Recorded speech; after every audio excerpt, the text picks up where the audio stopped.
KDRT atau domestic violence merupakan kekerasan berbasis gender yang terjadi di ranah personal. Kekerasan ini banyak terjadi dalam hubungan relasi personal, di mana pelaku adalah orang yang dikenal baik dan dekat oleh korban. Kekerasan dalam rumah tangga dilakukan dengan tujuan untuk mendapatkan dan mempertahankan kontrol atas diri korban. Pelaku KDRT memanfaatkan ketakutan, rasa malu, dan rasa terintimidasi dari korbannya untuk membuat mereka tunduk kepada si pelaku. Menurut data dari Kemenpa, hingga Oktober tahun 2022 sudah ada 18.261 kasus KDRT di seluruh Indonesia, sebanyak 79,5% atau 16.745 korban adalah perempuan. Selain data tersebut, yang bisa kita soroti dari data dari Kemenpa itu adalah KDRT juga menimpa laki-laki sebanyak 2.948 menjadi korban. Penyebab KDRT yang paling umum adalah karena adanya faktor ekonomi, yang tidak dapat mencukupi kebutuhan sehari-hari.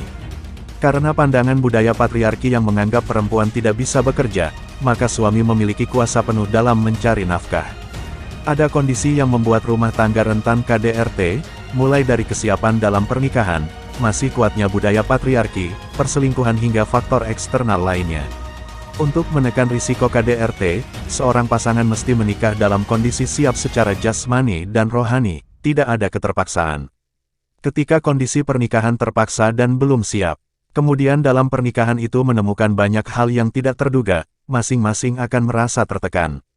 Ketika tidak mampu mengekspresikan dengan baik, akhirnya terjadi tindakan KDRT. Dimaksud dengan KDRT menurut UU Nomor 23/2004. KDRT dalam rumah tangga adalah setiap perbuatan terhadap seseorang terutama perempuan, yang berakibat timbulnya kesengsaraan atau penderitaan secara fisik, seksual, psikologis, dan atau penelantaran rumah tangga termasuk ancaman untuk melakukan perbuatan, pemaksaan, atau perampasan kemerdekaan secara melawan hukum. Pasal 44 ayat 1, setiap orang yang melakukan perbuatan kekerasan fisik dalam lingkup rumah tangga sebagaimana dimaksud dalam pasal 5 huruf A dipidana dengan pidana penjara paling lama 5 tahun atau denda paling banyak Rp15 juta rupiah. KDRT sangat dilarang dalam Islam. Rasulullah SAW bersabda, sesungguhnya perempuan diciptakan dari tulang rusuk, dia tidak bisa lurus untukmu di atas satu jalan.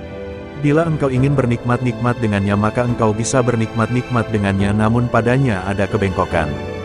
Jika engkau memaksa untuk meluruskannya, engkau akan memecahkannya.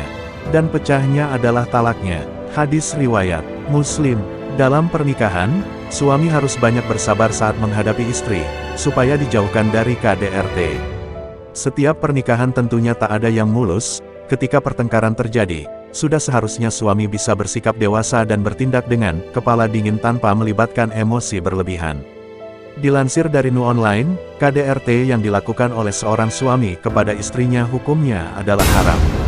Perilaku KDRT suami juga bisa menjadi dasar atau alasan bagi seorang istri menggugat cerai suaminya. Bahkan pengadilan bisa menjatuhkan cerai tanpa ada gugatan dari istri.